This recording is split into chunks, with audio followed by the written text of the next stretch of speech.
दोस्तों नमस्कार। मैं ना सोनांजलि कथा कहानी और उपन्यास के संग के साथ पुनः हाजिर हूँ। दोस्तों, इस समय हम लोग सुन रहे हैं शरत चंद्र चट्टोपाध्याय की लिखी हुई कुछ श्रेष्ठ कहानियों का वाचन। तो इस कड़ी में आज लीजिए सुनिए उनकी लिखी हुई कहानी भला बुरा का वाचन मेरे अर्थात ना सोनांजलि के स्वर में। अविनाश घुसाल कुछ वर्ष और नौकरी कर सकते थे, लेकिन यह संभव नहीं हुआ। खबर आई कि इस बार भी उन्हें धता बतलाकर कोई जूनियर मुंसिफ सब जज बन गया। पहली बार की तरह इस बार भी अविनाश खामोश रहे। फर्क सिर्फ इतना ही था कि इस बार उन्होंने डॉक्टर के सर्टिफिकेट के साथ जल्द से जल्द मौका लेने के लिए दरख्वास्त भेज दी। दरख्वास्त मंजूर होगी ही, इसमें उन्हें कोई शक नहीं था। अविनाश के काम करने की फुर्ती से सभी खुश थे। भद्र आचरण की प्रशंसा सभी करते थे। फिर भी उनकी यह दुर्गति हुई, इसके पीछे के गुप्त इतिहास को बहुत कम लोग जानते हैं। उसे बतला देता हूँ। उनकी नौकरी की शुरुआत में एक बार एक नौजवान आईसीएस जिले का जज होकर दफ्तर का इंस्पेक्शन करने आया। छोटी सी बात को लेकर दोनों में पहले मतभेद हुआ और बाद में इसी ने बड़े झगड़े का रूप ले लिया। लौटकर जज लगातार उनके काम के छिद्रान्वेषण में लगे रहे, लेकिन छिद्र का पाना सहज नहीं था। जज साहब इससे तनिक प्रसन्न नहीं हुए। उनके फैसले को काट कर देखा कि हाई कोर्ट में वह नहीं टिकता, खुद ही अधिक शर्मिंदा होना पड़ता है। तबादले का समय हो गया था। अविनाश दूसरे जिले में चले गए, लेकिन जज से मुलाकात करके नहीं गए। श्रद्धा निवेदन की प्रचलित रीति में उनसे बहुत बड़ी त्रुटि हुई। इसके बाद कितने ही वर्ष बीत गए। अविनाश इस बात को भूल गए थे, मगर वे नहीं भूले थे। इसका प्रमाण मिला कुछ दिन पहले। वह नौजवान जज अब हाई कोर्ट में आए हैं, मुंसिफ वगैरह के विधाता बनकर। अविनाश सीनियर आदमी था, काम के लिए काफी मशहूर था। उसकी उन्नति का पथ संपूर्ण रूप से बाधाहीन था। अचानक देखा गया कि उसकी जगह नीचे का आदमी सब जज हो गया है और मामला यहीं समाप्त नहीं हुआ। एक एक करके और भी 3 व्यक्ति उसे पीछे छोड़कर आगे बढ़ गए। जो लोग नहीं जानते वे कहेंगे कि कहीं ऐसा भी होता है, यह तो सरकारी नौकरी है और उस पर इतनी बड़ी नौकरी है, यह क्या काजियों का जमाना है। लेकिन अनुभवी कहेंगे उससे भी अधिक ज्यादतियां होती हैं। अतएव अविनाश मन ही मन समझ गए कि अब इससे छुटकारा नहीं। आत्मसम्मान और नौकरी, इन दोनों नावों पर पैर नहीं रखा जा सकता। दोनों में से एक को चुनना होगा। उसी बात को इस बार उन्होंने पूरा किया। परिवार में अविनाश की भार्या आलोकलता, आईए फेल पुत्र हिमांशु और कन्या शाश्वती, यही 3 प्राणी थे। नौकर नौकरानियों की संख्या इतनी थी कि अनगिनत कहा जाए तो अतिशयोक्ति न होगी। उस दिन अविनाश अदालत से प्रसन्नचित्त लौटे और यथा नियम कपड़े बदले, हाथ मुंह धो जलपान करने के लिए बैठते हुए बोले, जाने दो, इतने दिनों के बाद आज़ादी मिली छोटी बहू। सरकारी समाचार न आने पर भी हाई कोर्ट के एक मित्र का तार मिला है कि मेरी जेल की मियाद समाप्त हो चली है। अधिक देर करना ठीक नहीं होगा, विलंब नहीं होगा। इस बात को खुद ही जानता था। आलोक लता निकट की ही एक कुर्सी पर बैठी सिलाई कर रही थी और कन्या शाश्वती पिता की बगल में बैठी उन्हें पंखा झल रही थी। सुनकर दोनों चौंक उठी। स्त्री ने प्रश्न किया, इसका क्या मतलब? अविनाश ने कहा, संभवतः सुना होगा कि कोई गोविंद पद बाबू इस बार भी मुझे पीछे छोड़कर 6 महीने के लिए छोटे जज हो गए। साहब के हाई कोर्ट में आने के बाद से पिछले 3 वर्षों से यही होता आ रहा है। मैंने एक शब्द भी नहीं कहा। सोचा था कि अपने अन्याय को किसी दिन वे खुद समझेंगे, लेकिन देखा यह नहीं होने का। कम से कम उस आदमी के रहते तक तो नहीं। और विचार को इतने दिनों तक सहता रहा, लेकिन और सहन करने से मनुष्यत्व नहीं रहेगा। कल शाम को सदराला के यहाँ घूमने जाकर आलोकलता इसी तरह की बात का आभास इशारे से सुन आई थी, लेकिन इसका मतलब समझ में नहीं आया था और इस समय भी नहीं समझ पाई। बोली, तदबीर तगादे के बगैर आज के जमाने में कौन सी बात होती है? मनुष्यत्व कायम रखने के लिए क्या किया है, सुनूं तो जरा।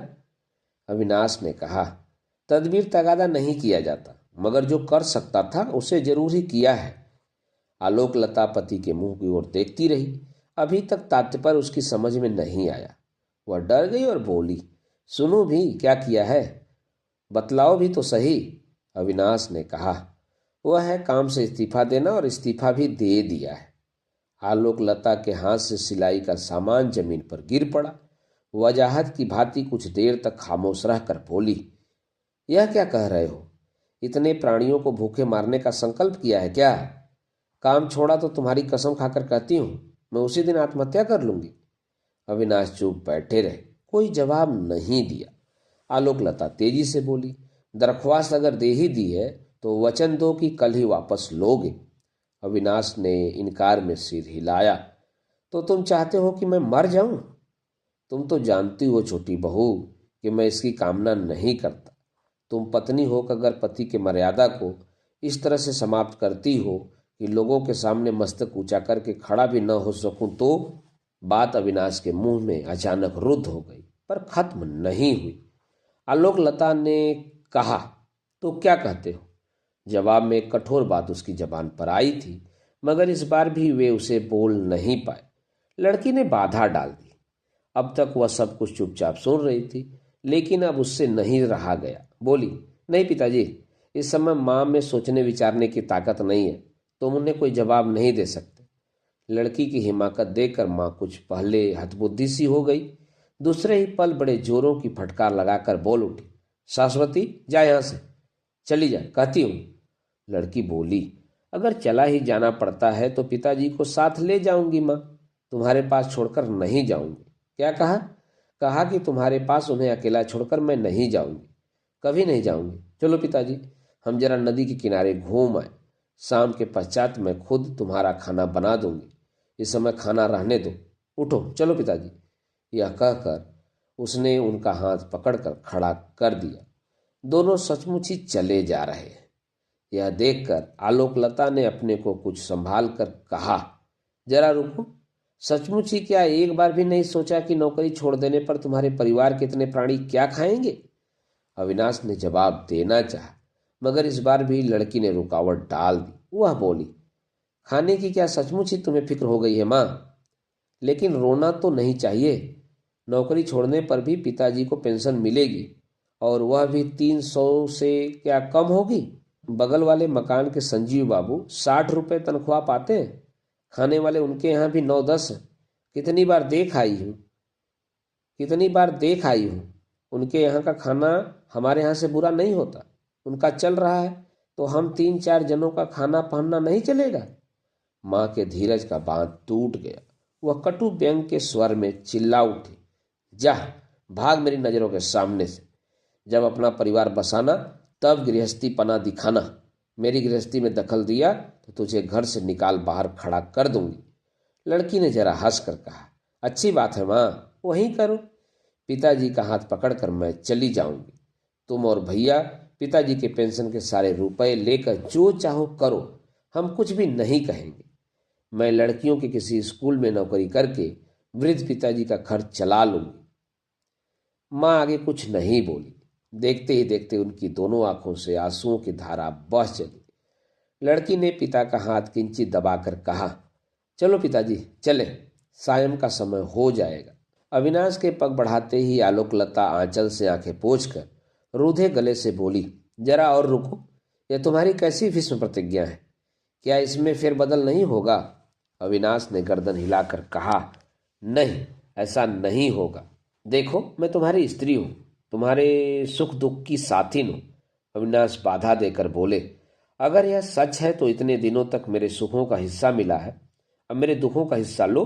आलोकलता ने कहा, तैयार हूं, मगर सारी इज्जत आबरू कायम रखने के लिए इतने रुपए काफी नहीं है, तो पेंशन के थोड़े से रुपयों से काम कैसे चलेगा? अविनाश बोले, इज्जत आबरू का मतलब अगर अमीरी ठाठ समझ रखा है तो वह नहीं होगा, मैं इसे मानता हूं। नहीं तो यूं संजीव बाबू का भी काम चल जाता है। लेकिन तुम्हारी लड़की 19-20 की हो गई, उसकी शादी कब करोगे?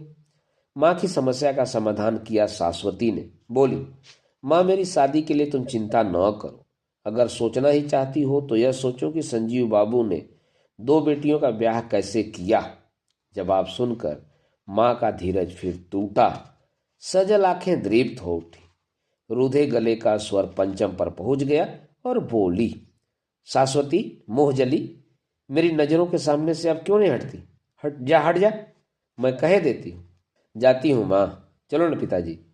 बगल वाले कमरे में हिमांशु कविता करने में लगा हुआ था।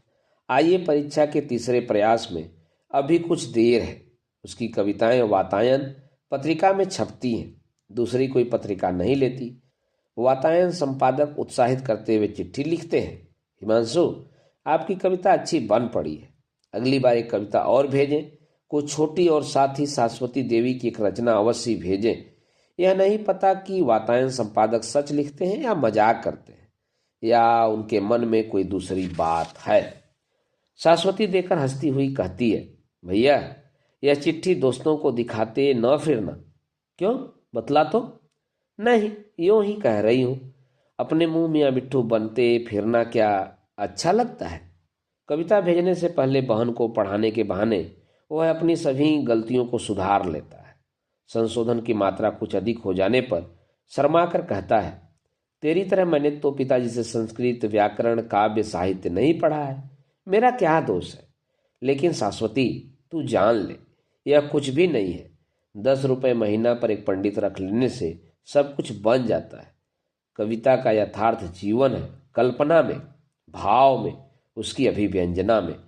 वहां तेरे मुग्ध बोध के बाप की क्या मजाल की बाधा पहुंच जाए। यह बिल्कुल सच बात है भैया। हिमांशु की कलम की नोक पर एक अच्छी तुक आ गई थी, लेकिन माँ की कठोर आवाज ने सब कुछ छितरा दिया। कलम रख बगल वाले दरवाजे को ठेलकर इस कमरे में पैर रखते ही माँ चिल्ला उठी, जानता है हिमांशु, हमारा कितना बड़ा सत्यानाश हो गया है। उन्होंने नौकरी छोड़ दी, नहीं तो उनका मनुष्यत्व खत्म हो रहा था।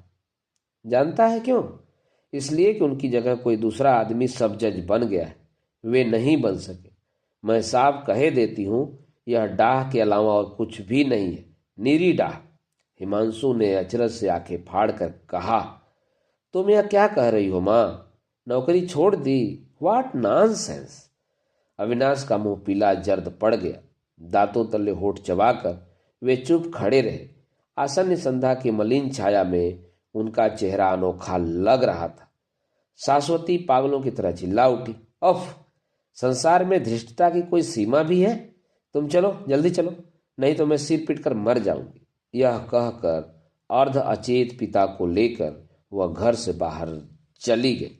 दोस्तों, अभी आप सुन रहे थे शरतचंद्र चट्टोपाध्याय की लिखी हुई एक छोटी सी कहानी भला बुरा का वाचन, मेरे अर्थात ना सोनांचली के स्वर में।